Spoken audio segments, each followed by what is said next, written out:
Bueno, buenas tardes. Hoy estamos con Marcelo Musante. Marcelo es sociólogo, docente e investigador de la Universidad de Buenos Aires y del Centro Cultural de la Cooperación.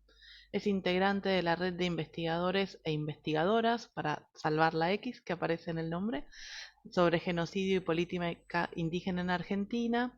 Y lo invitamos a tener esta charla porque, además de sus trabajos, él viene con una preocupación que tiene que ver con testimoniar en el juicio sobre la masacre de Napalpí que empezó hace unos pocos días y que es un juicio por la verdad vinculado a una masacre sobre los pueblos Com y Mocoit en 1924 en la provincia de Chaco, que en ese momento era territorio nacional. Entonces, como especialista en el tema, pero también pensando en este testimonio, queríamos conversar con él. Así que Marcelo, bueno, bienvenido y muchas gracias por aceptar esta charla. Muchas gracias por la invitación de ustedes. Bien, lo primero que queríamos saber es cómo llegás vos a testimoniar, qué es lo que hace que te convoquen para poder hablar sobre esta masacre que ya pasaron casi 100 años, 98 años. Sí, bueno,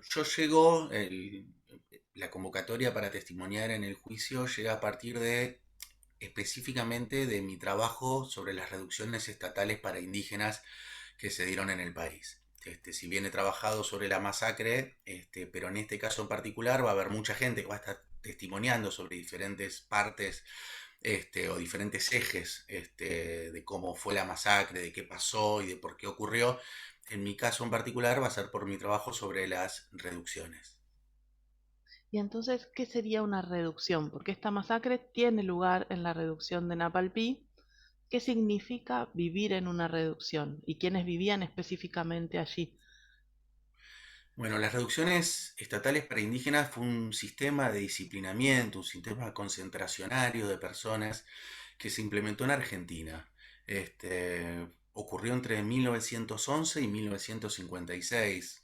Fue un sistema de control muy violento que se llevó a cabo en 4 reducciones en la zona de Chaco y Formosa, en el cual durante algunos años, para que nos demos una idea, llegaron a estar reducidas hasta 7.000 personas.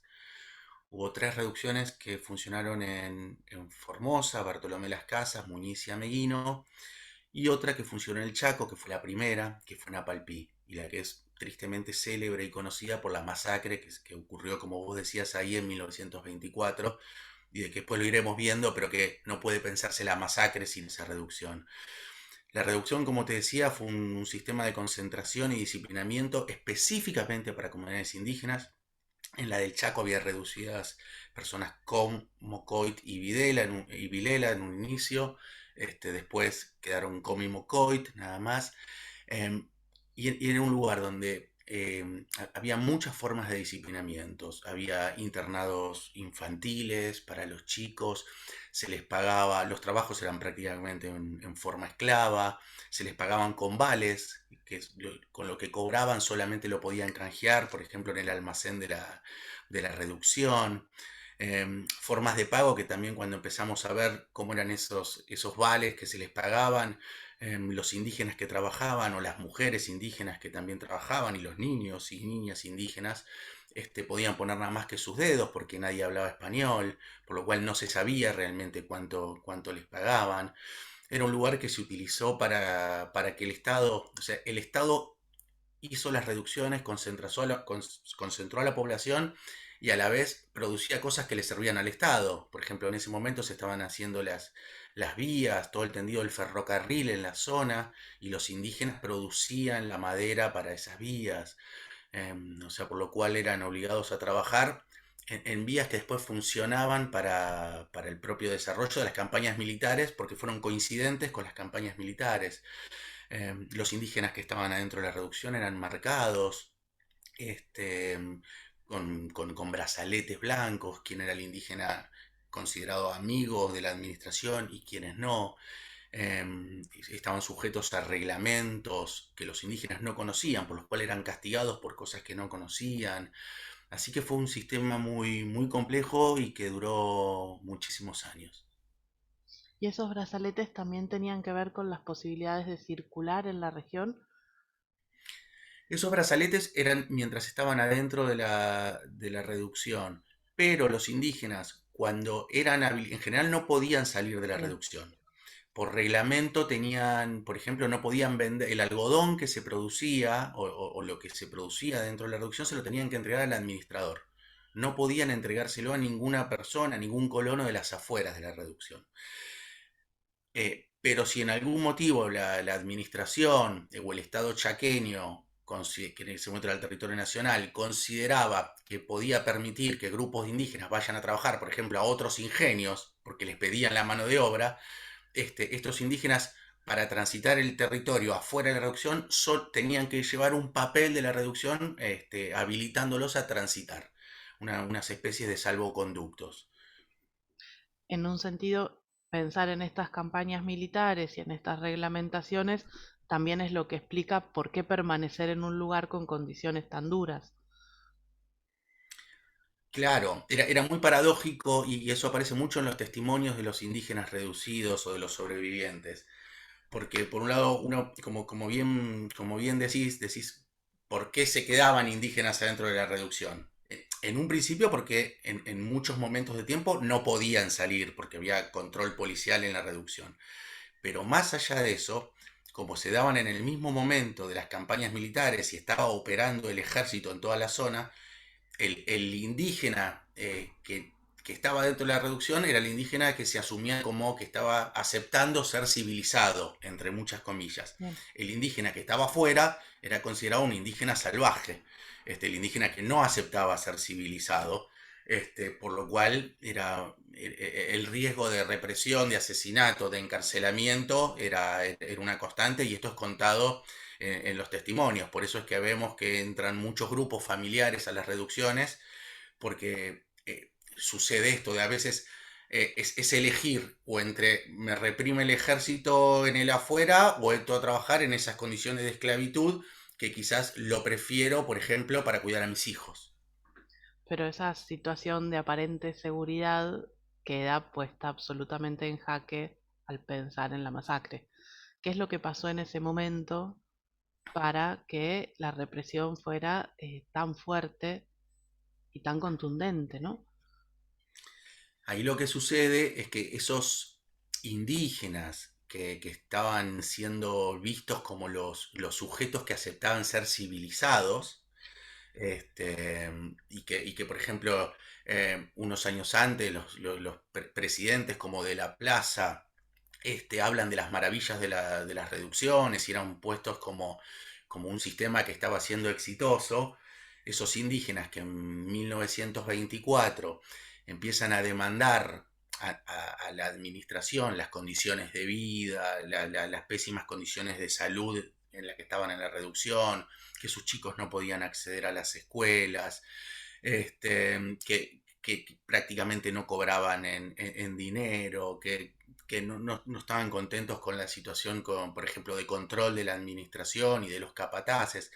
Esos indígenas que eran vistos positivamente por el Estado, cuando plantean una demanda colectiva en una zona cercana a la Guará, o sea, en una zona alejada del centro de la reducción, pero dentro de la reducción, lo que va a suceder es que son reprimidos.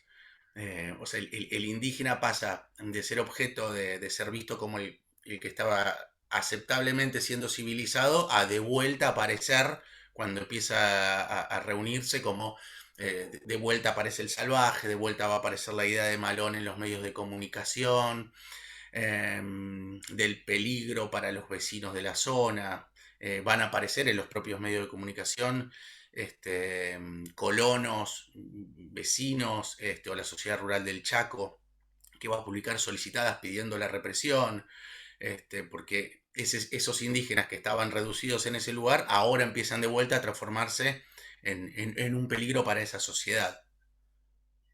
Pero vos, cuando planteas esta cuestión de todas estas, estos emergentes o estas apariciones de las noticias, de las solicitadas y todo esto, la represión no se llevó a cabo por estas personas criollas, sino por fuerzas militares estatales, o es una combinación de las dos cosas.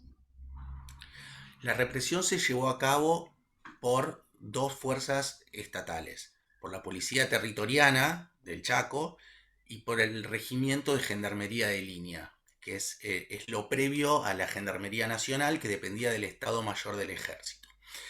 Y fue ordenada por el entonces gobernador del territorio del Chaco, Fernando Centeno. También, por supuesto, tiene responsabilidad el presidente de ese momento, Marcelo T. Alvear, porque las fuerzas eran federales, Bien. al ser un territorio nacional el Chaco. Estas fuerzas, de todas maneras, accionar, y hubo también también tiene una característica civil porque hubo un avión que circuló, que estuvo rondando el día de la masacre y que salió del Aeroclub del Chaco. Estas fuerzas reprimen, de todas maneras, en el sentido de lo que vos preguntabas, también, o la decisión de la represión también tiene relación con todo eso que estaba pasando previamente, con todos esos discursos que empiezan a circular solicitando y habilitando la posibilidad de la represión. Yo leía en Algo, uno de tus artículos que incluso decían que si no van a venir, mándennos armas, que nosotros nos encargamos. claro, desde hacía muchos días los vecinos de la zona, los colonos, estaban solicitando esta represión y como vos decís, o sea, empezaron a pedir mediante cartas eh, que en todo caso los armen a ellos si no venían las fuerzas del territorio. También algo que sucedió y que es interesante para pensar la masacre y para no pensarla como un evento extraordinario, pero extraordinario en el sentido de que haya sido una acción que fue inesperada o que fue repentina, Digo, solo es causa y que efecto. Se resisten ahora, entonces actuamos en este momento. entonces reprimimos en este momento, es que la protesta indígena ya llevaba varios días, este, pero las fuerzas del territorio ya estaban, y en esto hay informes estatales que así lo demuestran, que por ejemplo el Regimiento de Gendarmería de Línea estaba apostado hacía un mes en las cercanías de la reducción, preparándose para reprimir. Que esto también influye en que mientras los indígenas estaban negociando, por ejemplo, con el Estado chaqueño y con el administrador de la reducción, no sabían que las fuerzas militares estaban ya preparándose para la represión. O sea que era un evento que no fue una acción extralimitada, sino que fue planificada. ¿Y cuál es el objetivo de esa represión? Yo creo que tiene dos objetivos. Uno es, por supuesto, resolver esa demanda indígena. Una es el reprimir lo que estaba sucediendo ahí para que esos indígenas vuelvan a ser eh, mano de obra disponible para la reducción o, en el caso de ser necesario, para otros ingenios.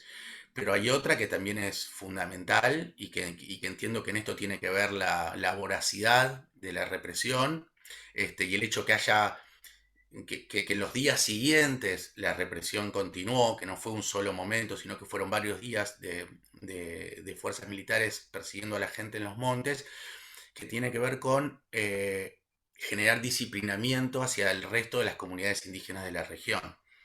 Es un mostrar, miren lo que pasa si ustedes se sublevan, miren lo que pasa si ocupan el espacio público.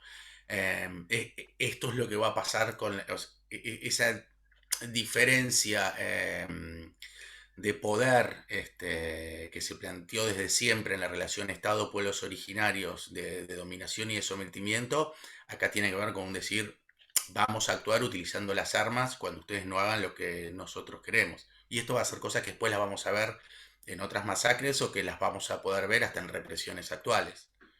En las otras reducciones las situaciones eran similares y lo que se buscó fue evitar que ese reclamo se generalice o que se genere algo en común entre estos distintos grupos también. Sí, no solamente en las otras reducciones que estaban más alejadas, porque estas en Chaco y las otras en Formosa, pero también para las comunidades indígenas que estaban fuera de la reducción, Bien, para los grupos indígenas que iban a trabajar, por ejemplo, al ingenio Las Palmas, que está ahí cerca en el Chaco, para los grupos indígenas que desde ahí también eran llevados a los ingenios de Salta y Jujuy. Fue demostrar el disciplinamiento hacia todas las comunidades indígenas de la región.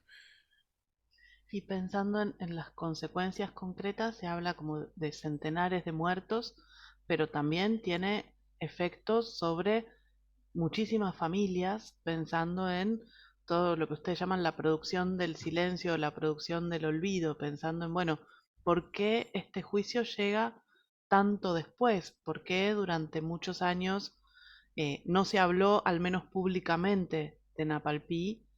O no, tal vez, digo, vos podés plantearnos que en ese momento también hubo voces disidentes en relación a esa masacre, digo, no solo fue aplauso a esas fuerzas represivas, sino que hubo políticos y movimientos involucrados en plantear, en denunciarlo, ¿no?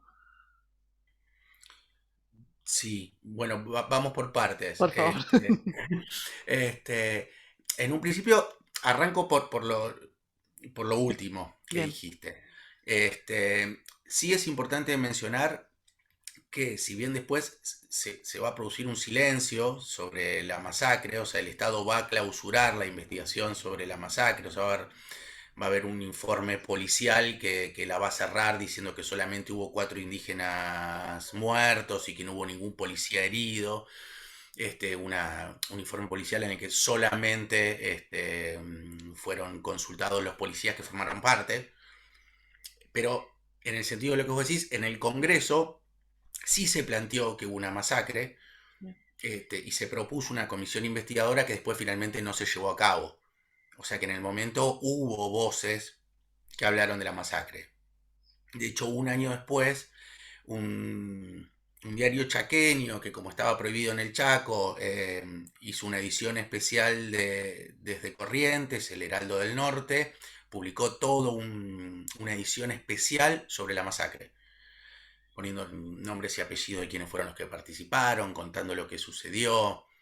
Así que esto, digamos, está muy fundado en lo que pasó ahí. Incluso en los diarios que antes pedían la represión, los colonos de la zona después publicaron cartas de agradecimiento por cómo operó el Estado, resolviendo el problema indígena, ¿no? claro. También, entre muchas comillas. Con respecto a lo que hablabas del silencio también en la comunidad, este tipo de masacres también producen algo, y esto sucede mucho cuando entrevistas a familiares de sobrevivientes o cuando podemos escuchar a los testimonios de personas que han fallecido, pero como el de Melitona Enrique, por ejemplo, personas que sobrevivieron en aquel momento, o Pedro Valquinta o Rosa Chará. eh, Esto produjo mucho miedo, mucho terror en la gente que vivía en la colonia, porque después de la masacre la reducción siguió funcionando.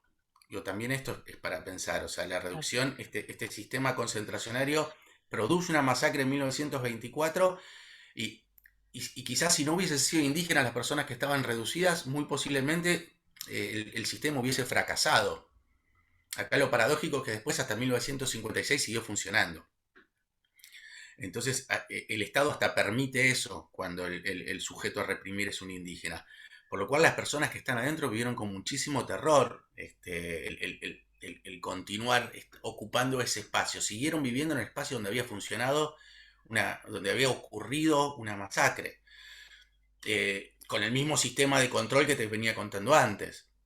Eh, los sobrevivientes te van a hablar de que durante muchos años los abuelos y las abuelas no, por ejemplo, no le enseñaban la lengua comni coita a sus hijos ni a sus nietos, porque trataban de desligarlo lo más posible de la cuestión indígena. El miedo que quedó es que ser indígena es Estar ser en riesgo. peligroso. Claro. Claro, incluso cuando dejó de funcionar la reducción y ese lugar, Napalpí, pasó a llamarse colonia aborigen, que Juan Chico decía que sacarle el nombre de Napalpí y ponerle colonia aborigen Chaco fue casi como ponerle un genérico para tratar de desligar al lugar de la masacre, en una reflexión muy interesante. Eh, Esas personas, cuando ya era la colonia aborigen, querían ir a conseguir trabajo en los pueblitos cercas de Quitilipio, de Machagay, que son los más cercanos, y mentían el lugar de donde era. No querían contar que eran de la reducción, de colonia aborigen. Este es un terror que siguió ocurriendo con mucho tiempo hasta que de a poquito eh, fueron empezando a hablar más públicamente. Era algo que circulaba en las familias, porque todos te cuentan que circulaba en las familias, pero no públicamente. No se mencionaba tampoco en las escuelas. Recién el primer texto en lengua, por ejemplo, sobre la masacre, es el que escribe Juan Chico y Mario Fernández en el 2008.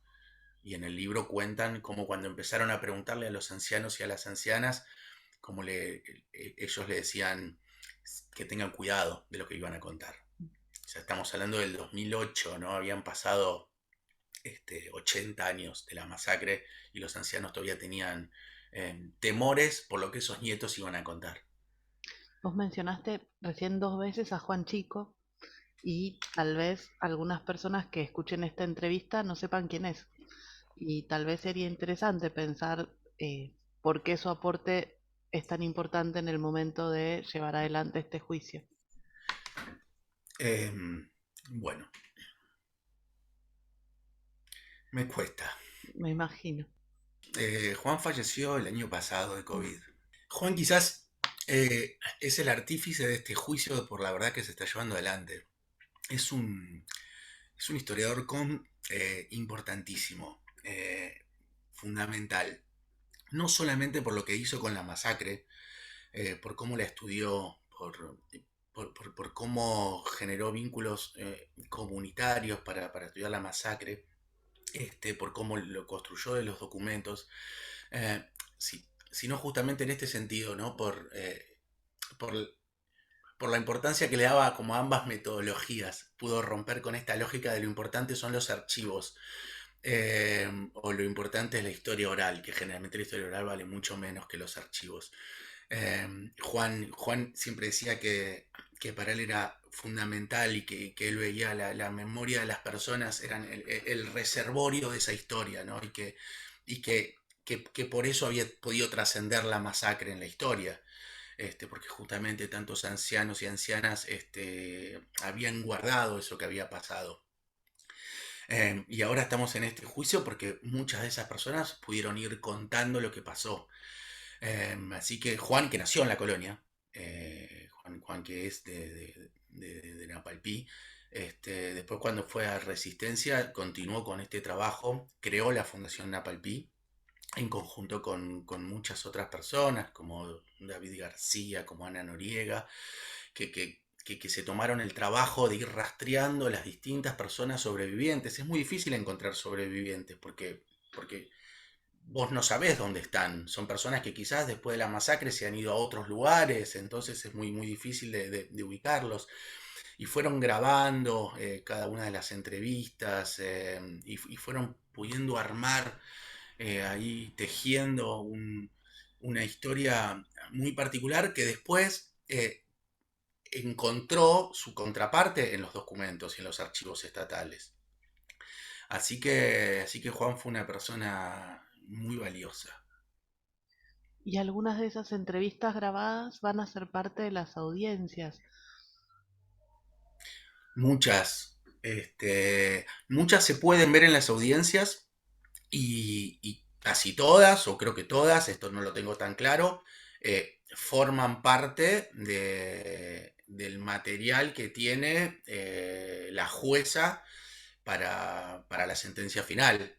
Digamos, porque uno cuando ve las audiencias va a ver distintas exposiciones breves en el cual se referencian algunas cosas importantes que cada uno haya hecho, pero después hay mucho más material que tiene la jueza para evaluarlo. Así que estas entrevistas van a formar parte de eso.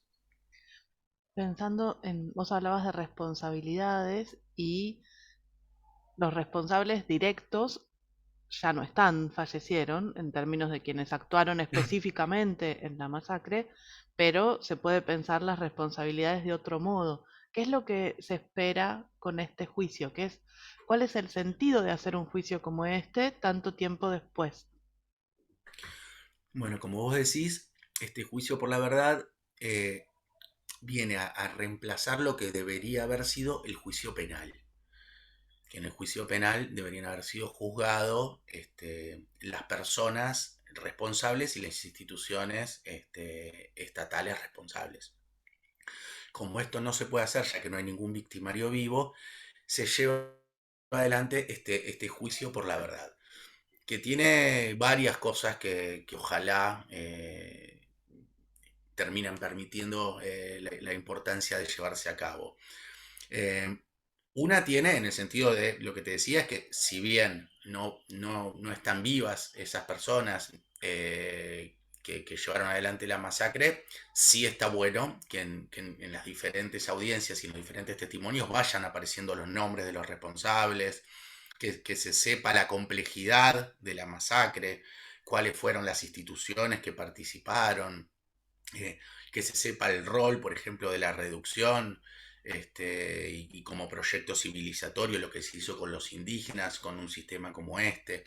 Así que en ese sentido me parece muy importante que va a haber tantas personas testimoniantes, ya sea personas de sobrevivientes de familiares, como personas de la comunidad, como diferentes investigadoras e investigadoras que trabajaron el tema. Me parece que se va a abarcar la masacre desde muchos ejes distintos y esto es muy importante.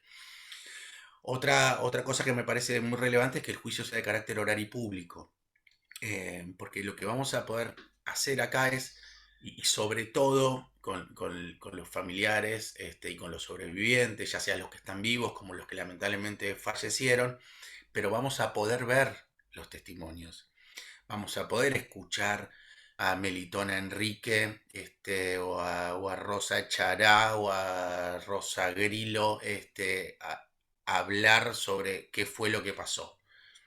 Va a ser Melitona la que esté contando que se tuvo que esconder atrás de unos árboles durante varios días para evitar que la asesinen cuando era chica.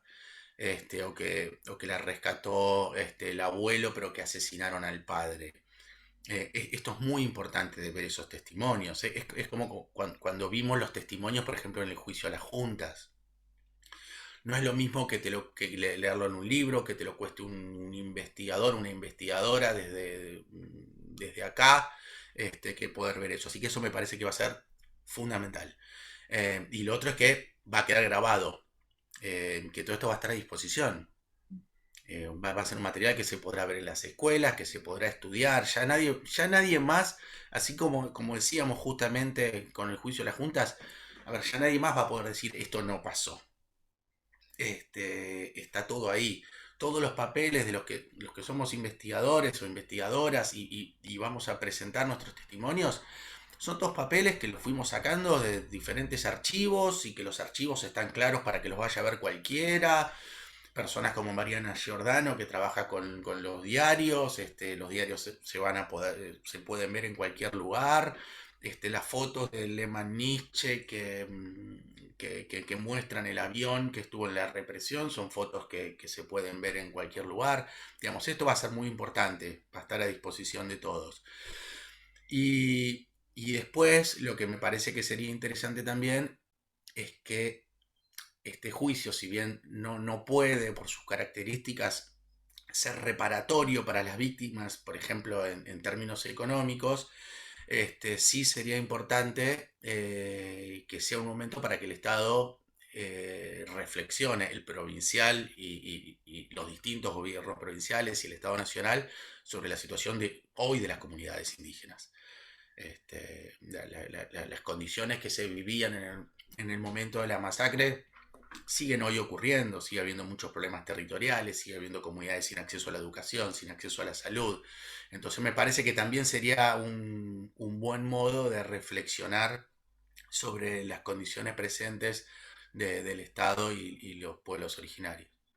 ¿Y se prevé algún tipo de reparación comunitaria pensando en esas situaciones de desigualdad que vos estás relatando? No lo incluye, Bien, esto no lo incluye. Hubo un juicio civil sí, que tuvo una sentencia, un juicio civil que llevó 16 años, que fue presentada por una asociación civil de la zona y que se pensemos el tiempo que llevó, ¿no? 16 años su juicio civil, Sí, que ese juicio civil tiene las características sí de la reparación económica, que tuvo bien. una sentencia positiva el año pasado, pero que en el 2020, perdón, ya 2 años, pero que por ejemplo tuvo una sentencia favorable, pero aún no se instruyó ni comenzó ningún tipo de reparación económica. Así que también vendría bien que este juicio sirva para reflexionar o apurar este tipo de cuestiones, ¿no? Y también podría ser como un antecedente, no sé cuál es la palabra exacta en términos jurídicos, creo que es precedente para el desarrollo de otros juicios por la verdad de situaciones equivalentes. Seguro, es el primer juicio por la verdad en relación a pueblos indígenas y Estado Nacional. Así que podría ser tranquilamente un precedente para otros casos. O sea, en el caso, por ejemplo, de la masacre de la bomba de 1947, también hubo un juicio civil que también tiene una sentencia positiva por genocidio. Ahí tampoco hay un juicio penal porque también fallecieron todos las personas que lo llevaron adelante. Pero, por ejemplo, sería interesantísimo para comunidades que se vieron violentadas durante las mal llamadas campañas al desierto o masacres que hayan ocurrido en otros lugares, como en Santa Fe está pasando en el caso de una reducción de obligado y muchísimas cosas que sabemos que ocurrieron y muchas que quizás todavía no lo sabemos, ¿no? Claro, yo pensaba en eso, ¿no? Como que ya la realización del juicio es ganancia, ¿no? Como pensar en términos de lo que significa y me preguntaba si será reparador en términos de esto que vos planteabas de instalar el miedo, porque el silencio se quiebra con la realización de un juicio público y, y de la incorporación de todos estos elementos, pero imagino que también bueno, por lo que vos venís relatando, claramente el juicio es posible solo porque hay quienes rompieron ese miedo. Pero ¿permitirá el juicio que eso se amplíe? Pensar que otras personas puedan sentir que algo de esa resistencia vale la pena. En otros lugares, decís, Probablemente sí. seguramente, ojalá, ojalá, es una pregunta más para personas de las comunidades, pero ojalá, yo me imagino que si, si esto circula y si en algún lugar donde hubo represiones o violencias estatales, se ve, y por eso decía que me parecía tan importante que se vean los testimonios de las Claro. personas sobrevivientes, se las ve hablando, seguramente sea motivador, ¿no? Bien. Bueno, para cerrar, a mí lo que me gustaría saber es qué significa para vos testimoniar. Uy, em, es, a ver, te diría primero las sensaciones que tengo. Mucha ansiedad, muchos nervios, porque es poco tiempo, así que hay que ser bien concreto lo que hay para decir y sobre todo que sirva para dar, para dar una mirada que sirvan en pensar esa complejidad de lo que fue la masacre y después de un montón de años de reflexiones y de caminar juntos con un montón de compañeros y compañeras de la red de investigadores en genocidio y política indígena. Porque todos los trabajos que vamos haciendo es porque va- va- vamos viendo, vamos charlando sobre los temas que vamos estudiando y sobre los que investigamos y vamos cruzando informaciones y vamos pensando conceptos como genocidio entre todos.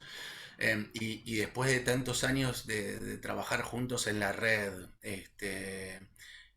ver que se está haciendo un juicio por la verdad, con una masacre que se está pensando como crimen de lesa humanidad y que se la está pensando en un marco de genocidio y que no se está pensando la masacre como un acto extraordinario, sino como una secuencia, si se quiere, lógica desde las campañas militares del final del siglo XIX, pasando por otras del siglo XX, como la bomba.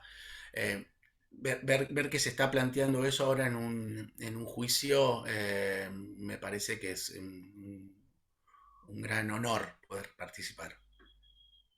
Bueno, muchísimas gracias. La verdad es que a mí me encantó escucharte. Ojalá que al resto de la gente que escuche esta entrevista también nos ayuda a pensar, nos ayuda a poder también pensar qué es lo que podemos aportar desde distintos lugares, así como ustedes aportan sus investigaciones y sus testimonios. Creo que hay algo del resto que al menos nos debería tocar apoyar y tratar de que sea el juicio lo más visible posible. Así que bueno, muchísimas gracias, Marcelo. Muchísimas gracias a vos y al museo.